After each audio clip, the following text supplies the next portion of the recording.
Welcome back to the deep dive. It's good to be back. Today we are doing something a little different. Usually we're looking at market trends or history or some breakthrough in tech, but today we are looking at Us. At you and me, at the listener. exactly, and specifically at that feeling, and I think everyone has had this, where you're just, sitting in a meeting or you're stuck in traffic, maybe you're just brushing your teeth, and you have this sudden jarring thought. A kind of dislocation. Yes, it's like for a split second, the camera pulls back and you see yourself. You see yourself acting, talking, stressing out, but it feels like a performance. A movie. A movie. And you wonder, wait, is the real me the one stressing about this deadline? Or is the real me the one who's just watching the stress happen? That is the fundamental question of consciousness, isn't it? Yeah. And honestly, it's the question that usually leads people to therapy or philosophy or, in this case, the text we are covering today. We are diving into chapter 13 of the Bhagavad Gita.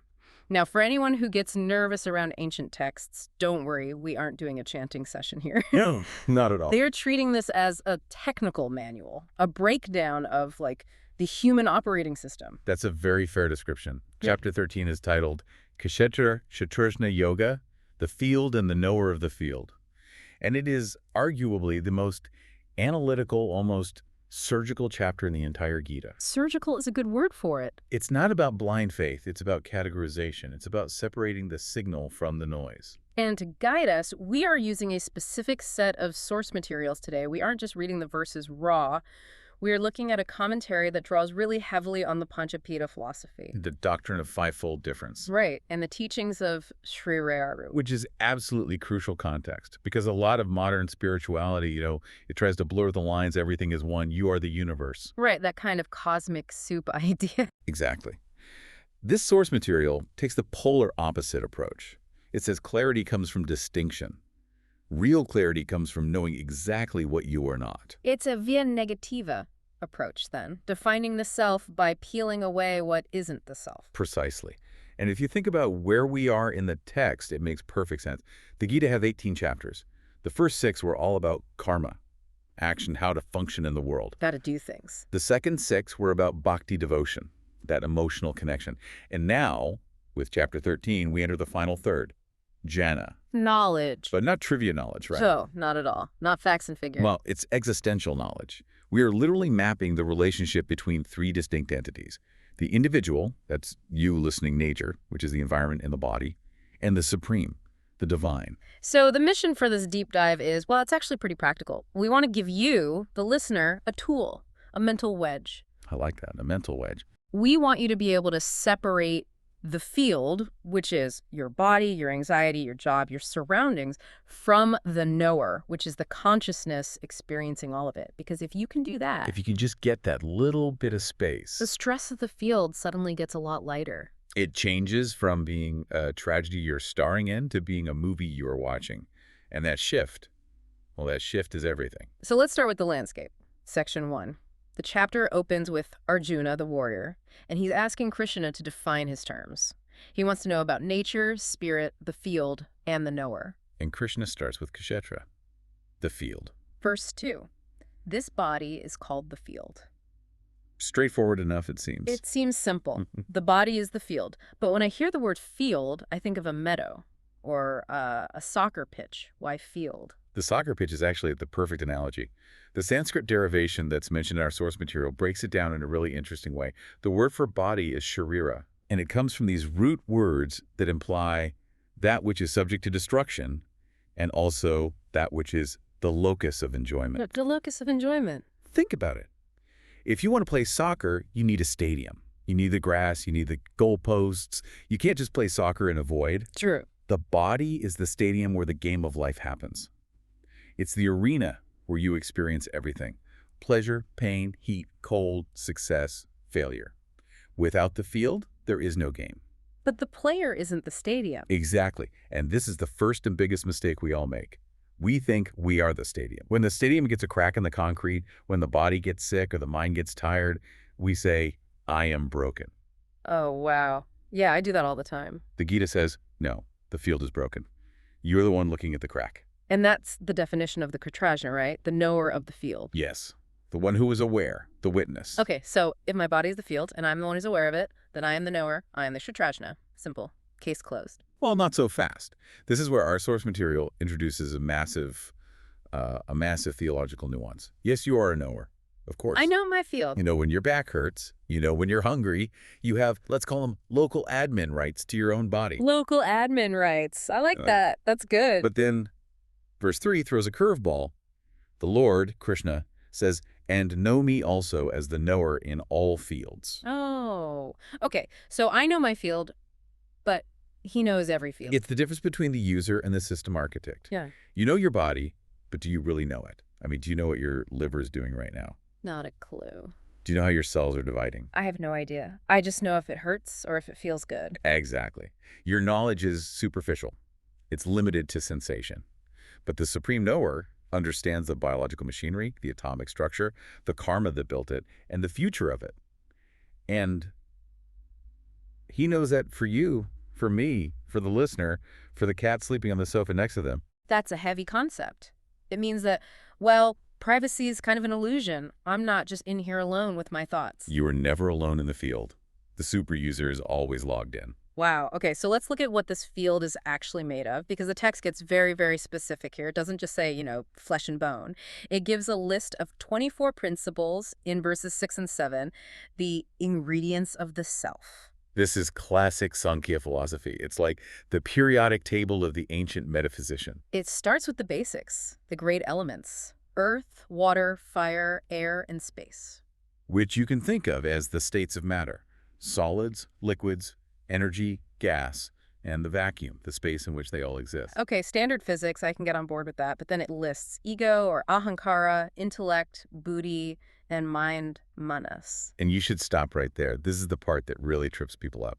Yeah, I definitely paused here too. The text is listing mind and ego as part of the field, as part of the object being observed. Yes, absolutely. But I thought my mind was me. If I'm thinking a thought, I am thinking it. If I have an ego, that's just my personality. And this is the radical insight. The Gita views the mind not as the self, but as a subtle piece of machinery. It's an instrument. An instrument. Just like your hand is a tool that you use to grab things, your mind is a tool that you use to process data. So when my mind is racing at 3 a.m. or when I just can't focus on something? That is the machinery overheating. Yeah. That is the instrument fluctuating. It's not you. The very fact that you can observe your mind, that you can step back and say, my mind is racing, proves that you are separate from it. Oh, never thought of it that way. If you were the mind, you couldn't see it. Yeah. You can't see your own eyes, can you? You can only see objects with your eyes. That's actually incredibly liberating. I'm not kidding, because I beat myself up constantly for what my mind does. Why am I thinking this? Why am I so anxious? And the text says, stop taking it so personally. And look at the rest of the list in verse 7. It includes desire, hatred, pleasure, pain, and even determination. The emotions. Yes. And it calls them modifications of the field. The source material is very, very firm on this. These are chemical, psychological reactions happening in the hardware. They are not the intrinsic nature of the soul. So sadness isn't a state of being. It's a weather pattern passing through the stadium. That's a perfect way to put it. Yeah. You are the person in the press box watching the rain start to fall. You might get a little wet if you leave the window open, but you are not the rain. There's another detail in our source notes that I found fascinating, though I'll admit a bit esoteric. The deities. Ah, yes. The divine hierarchy. The commentary maps specific gods to these 24 principles. It says the moon governs the mind, the sun governs the eye, Ganapathy governs space. I mean, is this just mythology, or is there a deeper point here? It's very easy to dismiss as mythology, but look at the systemic implication. What it's really saying is that your body isn't just a lonely biological accident. It's plugged into the cosmos. How so? Well, if the sun governs the eye, it means your ability to see is directly and inextricably connected to the source of light in our solar system. If the moon governs the mind, and we already know the moon affects tides and cycles, it suggests that our psychology is subject to cosmic rhythms we don't fully understand. So it's like saying we're micro-universes. Exactly. The department heads of the universe also run the departments inside your body. It adds a sense of sacredness to the machinery. We are trying to detach from the body, yes, but we shouldn't despise it. It's a divine instrument, and it's being managed by divine forces. So we have the field, this complex, divinely managed stadium of body and mind, and we have the knower, the witness. Now, section 2 takes a pivot. It starts talking about knowledge, jnana. And this is where the definition of words becomes so important. Right, because usually if I say I have knowledge, it means I know facts. I know that E equals MC squared. I know the capital of North Dakota. But verses 8 through 12 give this list of 20 items and call them knowledge, and not one of them is a fact. No.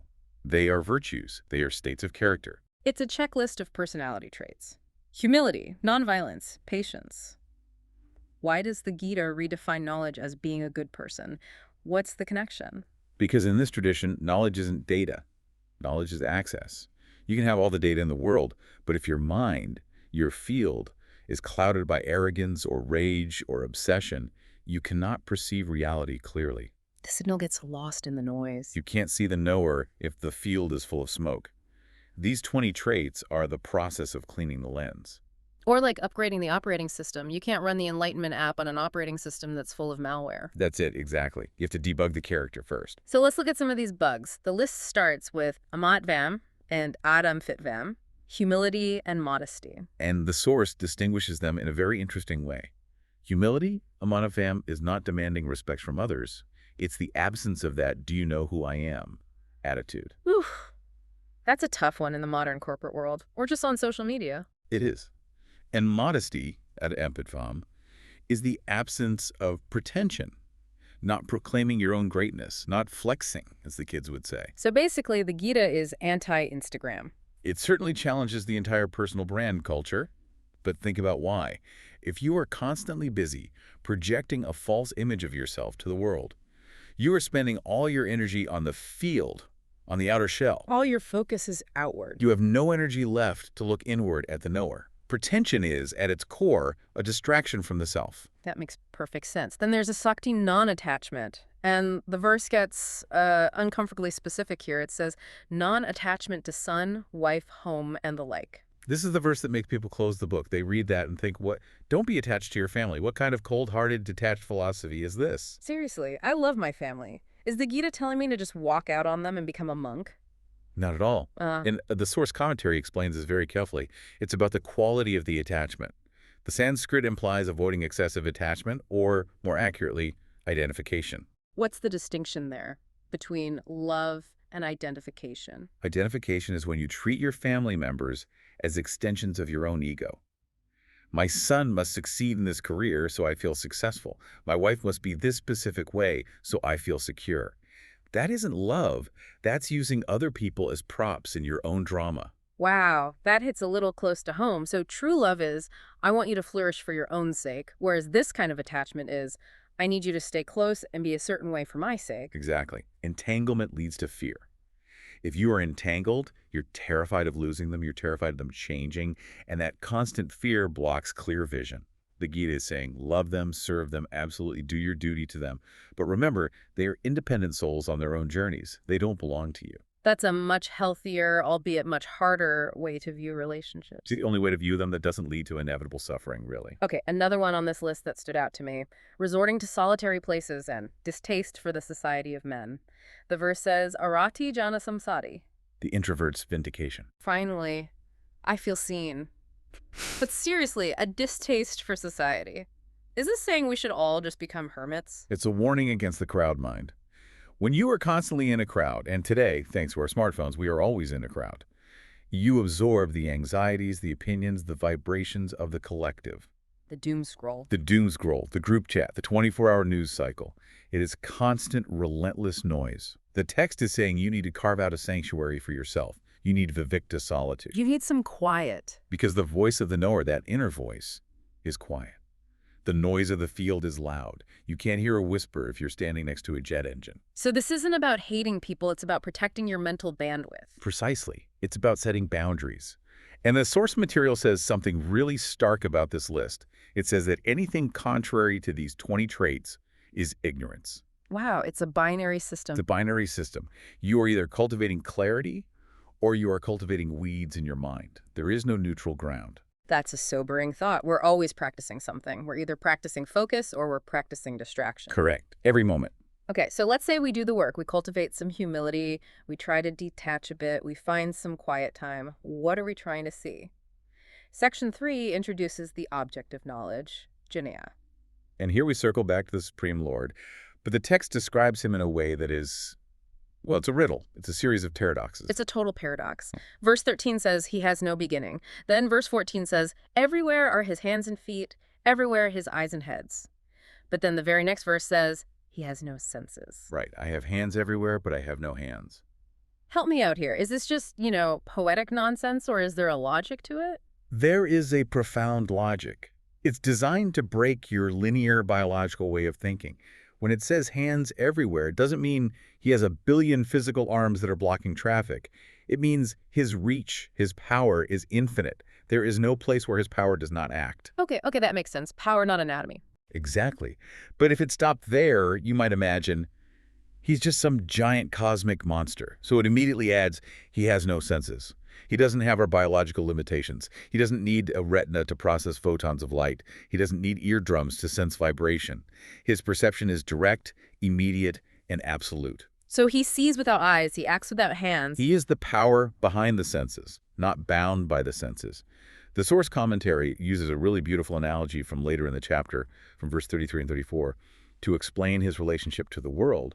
It uses the sun. I loved this visual. It really clarified things for me. Imagine the sun shining on a landscape. It shines on a beautiful, pristine lake. It also shines on a pile of rotting garbage. Okay, got it. Does the sun get wet when it touches the lake? No, of course not. Does the sun get stinky or dirty when it shines on the garbage? No, it's just light. It illuminates the garbage, but it isn't affected by the garbage. That is the relationship between the Supreme Knower in your field. The Lord is the light of lights residing in your heart. He witnesses your thoughts. He witnesses your garbage, your bad moods, your mistakes, your sins. And he witnesses your lake, your kindness, your moments of clarity. But he is never, ever tainted by any of it. That's incredibly comforting. Why do you say that? Because I feel like my garbage defines me. If I make a mistake, if I have a selfish thought, I feel like I am the mistake. I am selfish. But this analogy says there is a core light inside me that is permanently clean. It's untouchable. That is the ultimate safety net. No matter what happens in the field, trauma, failure, pain, the knower remains pure. The witness is safe. And verse 18 says this light is fruity. It is in the heart. It's not in some distant temple. It's not up in the sky. It is right here, inside you, right now. So we have the field, the stadium. We have the knower, us, the player, and the supreme knower, the light or God. Now, section 4 gets into the mechanics of the game. How do these three things actually interact? This is the whole nature versus soul discussion. Prakriti and Purusha. This is where we figure out who to blame for our problems. Finally, who is at fault? Let's hear it. Well, verse 21 gives a very strict division of labor. Nature, or Prakriti, is responsible for cause and effect. The soul, Purusha, is responsible for experiencing pleasure and pain. Break that down for me. What does that mean in practice? Okay, think of it this way. Nature is the chef. Nature gathers all the ingredients, mixes them up, applies heat, and cooks the meal. That's the cause and effect. The situation you find yourself in, your job, your health, the traffic jam you're stuck in, that is nature cooking. And the soul. The soul is the customer sitting at the table eating the meal. The soul is the one who tastes it and says, yum, this is sweet, or oh, this is so bitter. So nature creates the traffic jam, but the soul creates the misery. Bingo. The traffic jam is just cars on asphalt. Yeah. That's matter. The suffering of the traffic jam, the frustration, the anger, the why is this happening to me? That is the soul reacting to the meal that's been served. But why do we react that way? Why can't we just sit there and watch the cars go by? Because of verse 22. Attachment to the gunas. And the gunas are the flavors of nature, right? The qualities. Yes. Broadly, you have sattva, which is harmony, rajas, which is passion and activity, and tamas, which is inertia and darkness. The soul gets addicted to these flavors. Give me a modern example. Let's take success. That's usually a mix of rajas ambition and sattva clarity and achievement. So nature cooks up a promotion for you at work. You get the new title, the bigger office. The soul tastes it and says, oh, I love this flavor. This is amazing. I am this flavor. I am a success. You identify with the experience. You latch onto it. Cool. But nature is a dynamic chef. The menu changes constantly. Tomorrow, nature cooks up a layoff. The flavor changes instantly to loss and bitterness. And because you were so attached to the success flavor, you now feel completely destroyed. You say, I am a failure. But the text is saying you were never the success and you aren't the failure. You were just the guy eating the meal of the day. Exactly. If you can realize you are just the diner, you can eat the bitter meal with a bit of detachment. You can say, okay, today is a bitter day. Interesting flavor. You don't have to die with the flavor. But wait a minute. If nature is cooking and I'm just eating, do I have any control at all, or am I just strapped into a cosmic roller coaster? This brings us to the most unique theological point of this specific commentary. The third player, the Upadrashta. That's from verse 23, the overseer. Yes, and the source emphasizes that the Supreme Lord acts as the Enumanta, the permitter. The permitter. This is the bridge between fate and free will. The concept is this: the individual soul that's you has desire. You want to do something. But you, as a soul, have no power. You are a non-material entity. You can't push atoms around. Right. I can't move the steering wheel of the universe on my own. You can't even move your own hand without the energy provided by nature, which is ultimately powered by the Lord. So you form a desire. I want to raise my hand. The Supreme Lord, sitting within you as the witness, notes that desire.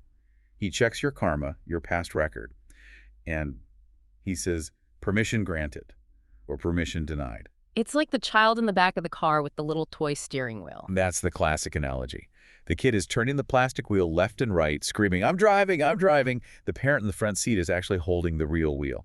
But if the parent loves the kid and the road ahead is safe, the parent turns when the kid turns, to let the kid feel that sense of agency, to let the kid learn. But if the kid tries to steer the car into a ditch, and the parent overrides instantly. Exactly. This doctrine of the permitter absolutely destroys the ego. Because even when you succeed, even when you turn the wheel and the car turns perfectly, you realize, I only did that because it was sanctioned by the big driver. I am not the doer. I am the desirer. He is the doer. It takes the weight of the world off your shoulders. You aren't responsible for running the entire universe. You're just responsible for your intentions. That is a huge relief. I don't have to hold it all together. You never were holding it together in the first place. So we understand the setup. We have the field, the knower, the permitter. We know we need to clean up our character to see clearly. How do we actually get this? I mean, really internalize it. Section 5 gives us the paths to vision. And Krishna is very pragmatic here. He knows we aren't all built the same way. So he offers a menu of options in verses 24 and 25. The first one is dhyana, meditation. This is for the introverts, the people who can close their eyes, look within, and visualize the self and the Lord. It requires focus and a lot of silence. Then there's Sankhya, knowledge. For the intellectuals, Mm-hmm.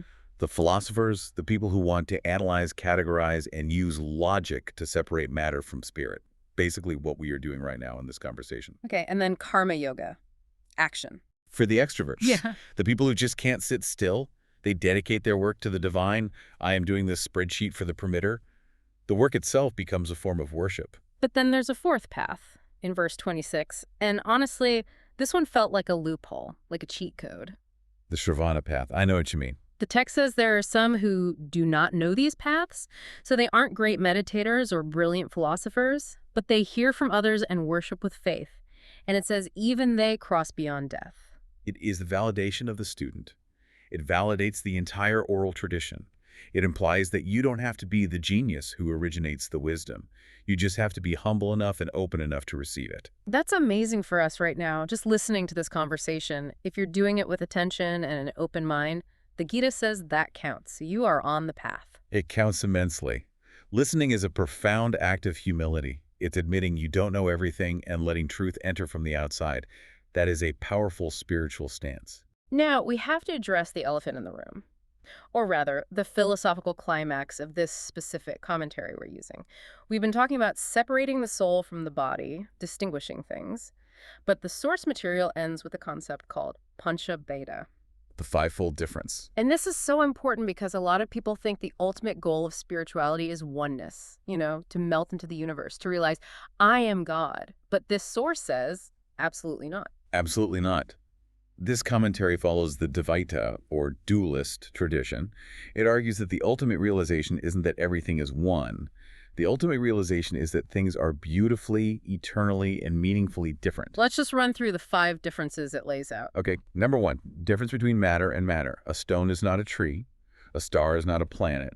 The world is real and diverse. Okay. 2, difference between souls. You are not me. We are unique individual points of consciousness. We don't merge into some spiritual blob at the end. So our individuality is real. It's eternal. 3, difference between soul and matter. You are not your body. That's the main theme of this chapter. Got it. 4, difference between God and the soul. You are not God. You are supported by him. You are dependent on him, but you are not him. And 5, difference between God and matter. God is not the universe. He creates and pervades it, but he also transcends it. But why is this distinction so important? Why fight so hard for difference? Because of love. Explain that. You cannot love yourself. Not in a relational sense. You can only love another. Relationship requires 2 distinct entities. If I merge into you and become you, the relationship ends, the conversation ends, the love ends. We just exist. So oneness is kind of lonely from that perspective? In this view, yes. Yeah. The Panchabhata philosophy validates your existence. It says you are not a mistake that needs to be erased or dissolved. You are a unique, eternal individual who is meant to be in a relationship with the divine. It dignifies the individual soul. I really like that. I'm not just a drop of water disappearing into the ocean. I'm a specific wave that the ocean knows and loves. That's a beautiful way to put it. And this brings us to the final image of the chapter, verse 33, the sky. The Akasha. The text compares the soul, and by extension God, to the sky. The sky is everywhere. It's inside a clay pot. It's inside a room. It's outside.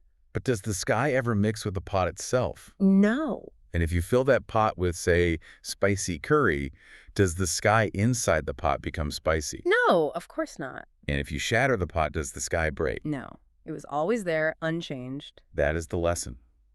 Be the sky. You are in the field. You are inside the pot of your body and your life circumstances. Yeah. But do not become the pot. Do not mix with the curry. Remain vast, remain detached, remain untouched. Be the sky. That is a powerful mantra to take into the work week. It is the very essence of Chapter 13. So let's bring it all home. We've covered a massive amount of ground today. We really have. We learned that the body is the field, the stadium where the game is played. We learned that we are the knowers, the players, but we aren't the referees or the architects. That's the supreme permitter. And we learned that our own thoughts, our emotions, even our egos, are just pieces of equipment in the game. They aren't us. We learned that true knowledge isn't about knowing facts. It's about character, about humility, focus, and healthy detachment. And we learned that realizing the differences, standing in your own unique identity, separate from the chaos around you, is the real key to freedom. So here is a practical takeaway for you listening right now. The next time you feel that wave of stress, maybe your boss sends a passive-aggressive email, maybe your toddler is screaming, maybe you just feel that heavy cloud of anxiety descending. Fry the switch. Just stop for 1 second and say to yourself, this stress is happening in the field, the machinery is heating up, but I am the knower. I am the sky inside the pot. I am not the heat. Let's see if that creates just a tiny bit of distance. Usually that little gap is all you need. And I want to leave you with one final thought to mull over. The source mentioned that the Lord is the light of lights inside you, the witness, the audience of one. If the ultimate knower is sitting there in the front row of your heart, watching your life unfold right now. What kind of show are you putting on for him? Is it a tragedy? A farce? Or can you make it an epic of learning and growth and love? That is the question. Thanks for diving deep with us. We'll see you in the next one.